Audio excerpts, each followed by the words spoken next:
ఇవ్వద్దు, పుస్తకాలు ఇవ్వద్దు. ఏమండి నీ ప్రవచనాలకి ఎందుకు వచ్చి కూర్చోవాలండి? తొలి ప్రవచనాలకి ఎంతసేపు హాస్యస్ కోసం, ప్రాస కోసం దిక్కుమాలిన ప్రవచనాలు చెప్పి అవి అవసరం లేదు మాకు. భావి భారత పౌరులను తీర్చిదిద్దే పాఠశాలలో 100% ఆ విద్యార్థుల్ని స్కూల్కి తీసుకురావాలి, ఇవన్నీ అందియాలి, చక్కని భోజనం. కానీ నేను కోరుకునేది ఒకటే సార్, మీ టీవీ ద్వారా నిజంగా ఎంత దండం పెట్టే తక్కువనే. ప్రభుత్వానికి హెచ్చరిక ఒకటే చేస్తున్నా, నిజంగా చెప్తున్నా, మీ ఎమ్మెల్యేలు కానీ ఎంపీలు కానీ అధికారులు ఒకటే చెప్తున్నా, మీ పర్యవేక్షణ లోపం చాలా దారుణంగా ఉన్నది. దయచేసి భావి భారత పౌరులు ఈ అంశం వచ్చిన ప్రతిసారి నేను చెప్తున్న మాట ఏంటంటే, చాలా సందర్భాల్లో ఈ డిబేట్స్ తీసుకున్నప్పుడు కానీ, ఈ ప్రభుత్వ పాఠశాల గురించి తీసుకున్నప్పుడు కానీ ఒక చట్టం రావాలేమో బహుశా.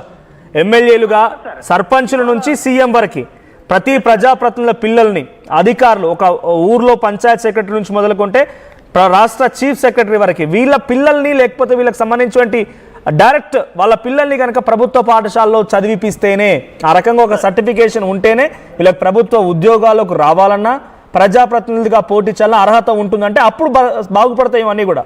అప్పుడు వాళ్ళకి మెరుగైన విద్య అందుతుందేమో, అప్పుడు వాళ్ళకి ఇన్ఫ్రాస్ట్రక్చర్ డెవలప్ అవుతుందేమో. అటువంటి ఒక నిబంధన తప్పనిసరిగా ఉండాలేమో. నాకు తెలిసి ఈ ప్రభుత్వ పాఠశాలలో చెప్పేటువంటి మెజారిటీ టీచర్లు వాళ్ళే పాఠాలు చెప్తారు, కానీ వాళ్ళ పిల్లలు అక్కడ చదవరు. వాళ్ళ పిల్లలు వచ్చేసి హైదరాబాద్ హాస్టల్లో ఉంటారు.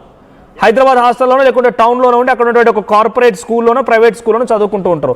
ఆ విధంగా అంటే వాళ్ళు చెప్పే చదువు మీద, వాళ్ళు చెప్పేటువంటి ఆ పాఠశాల ఇన్ఫ్రాస్ట్రక్చర్ మీద వాళ్ళకే నమ్మకం ఉండదు. నేను ఇంకోటి తమ ద్వారా ఇంకొక ముఖ్యమైన సూచన సార్, ఎంతండి పిల్లలకు ఫుడ్ ఎంత ముఖ్యమో, పుస్తకాలు ఎంత ముఖ్యమో, పోషకాహారం ఎంత ముఖ్యమో, స్కూళ్లకు శాంక్షన్ అయినటువంటి నిధులు ఎవడు మింగాడో ఇంతవరకు ఎవరి జేబులో ఉన్నాయో తెలవట్లేదు. ఎన్ని స్కూల్స్ శిథిలావస్థకు ఉన్నాయో ఈ వర్షాకాలం వస్తే రేపు తెలుస్తుంది. ఈ మధ్య కాలంలో నేను కొన్ని స్కూల్స్ తిరిగానండి, ప్రత్యక్షంగా చూశానండి. పక్కన కొన్ని 4 గోడలు లేపి కొత్తగా స్లాబ్ వేస్తారు, పూర్తిగా సంపూర్ణం కాదు, పాత బడిలో చదువు చెప్తున్నారు. ఏంటి దీని పరిస్థితి అంటే, ఆ సర్పంచ్ గారిని అడుగుదామంటే భయం వేస్తుంది. అప్పుడు అధికారం ఉన్నప్పుడు ఆయన దగ్గర డబ్బులు ఉన్నాయి, ఇప్పుడు అధికారం పోయింది. రకరకాల కారణాలు సార్. ఫస్ట్ పాయింట్, ఏ స్కూళ్ళకి ఎన్ని నిధులు శాంక్షన్ అయ్యాయో పూర్వం ఆ స్కూల్ ఎందుకు కంప్లీట్ కాలేదో ఇమీడియట్లీ మీ ఆర్టీ ద్వారా ఇది సేకరించండి సార్. ఎవడెవడి జేబులలో ఎన్ని పైసలు బయటకు లాగవచ్చు, అక్రమాలతో అందరూ బయటపడతారు సార్. నేను మీ ద్వారా ఒకటి లాస్ట్ పాయింట్ చెప్పి క్లోజ్ చేస్తున్నాను సార్. దయచేసి సార్ చేతులు దండం పెడుతున్నాను, ప్రభుత్వ పాఠశాలలో అమలు పరిచేటువంటి అన్ని విద్యార్థులకు సక్రమంగా అందాల్సిందే. పేదవాడి నోటికాడికి వచ్చేది ఎవడన్నా విమర్శిస్తే, ఎంత జ్ఞాన సంపడు కానీ సరస్వతి పుత్రుడు కానీ సార్ ఆయన చదువుకొని ఏదో జ్ఞానం సంపాదించవచ్చు. మేము మీ ద్వారా టీవీల ద్వారా మాధ్యమికాల ద్వారా ఎంతో జ్ఞానం నేర్చుకుండవచ్చు. మేము వీళ్ళు ఈ మాత్రం జ్ఞానం ఉందంటే ఆ రోజుల్లో ప్రభుత్వం మాకు ఇచ్చిన వసతుల వల్లనే. 100% చెప్తున్నా, అవన్నీ అందాల్సిందే, ఉచితాలు అందాల్సిందే, అవి క్వాలిటీగా అందాలి, పర్యవేక్షణ ఉండాలి.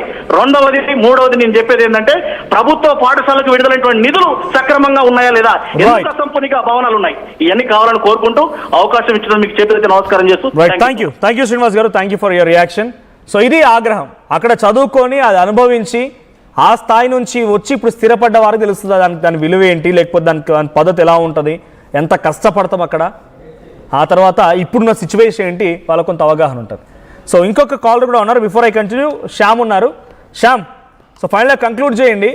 సో ఇప్పుడు ఈ వివాదం ఇంకా ఆయన కంక్లూజన్ వస్తుందా అని అంటే, ఒక పోస్టర్ రిలీజ్ చేశారు ఆయన. ఆ పోస్టర్ మీకు ఆర్టీవీ స్క్రీన్ పై కనబడుతోంది.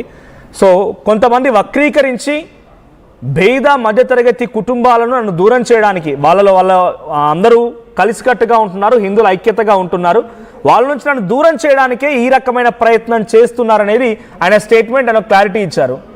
సో నిజంగా వక్రీకరించబడిందా ఈ వ్యాఖ్యలు? పురోహితులు కాబట్టి వాళ్ళు ఏం మాట్లాడినా కానీ నడిచిపోయిద్దండి. వేరే మాలాంటి వాళ్ళు, ప్రజాప్రతినిధులు, బలహీన వర్గాలకు సంబంధించినటువంటి ప్రజాప్రతినిధులు మాట్లాడితే వాళ్ళ ఇంటి మీదకి పోయి కోడిగుడ్లతోని టమాటాలతో దాడి చేస్తారు. అప్పుడు మాత్రం వక్రీకరించినట్టు కాదు. వాళ్ళ ప్రజెంటేషన్ తప్పుంటే మాత్రం దాంట్లో తప్పుపడతారు.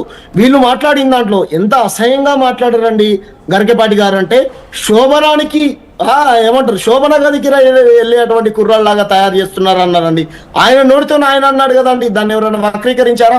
సరే ఓకే, పెద్దలు వాళ్ళు తిడతారు, ఏదైనా తిట్టడమైనా పొగడమైనా ఏదైనా వాళ్ళకే సొంతం, వేరే వాళ్ళు ఎవరు మాట్లాడడానికి ఇది లేదు. వాళ్ళు మాట్లాడితే సంస్కరణమైనటువంటి భాష, వేరే వాళ్ళు మాట్లాడితే అభ్యంతరం. అయినా సరే మేము అడుతూనే ఉన్నాం.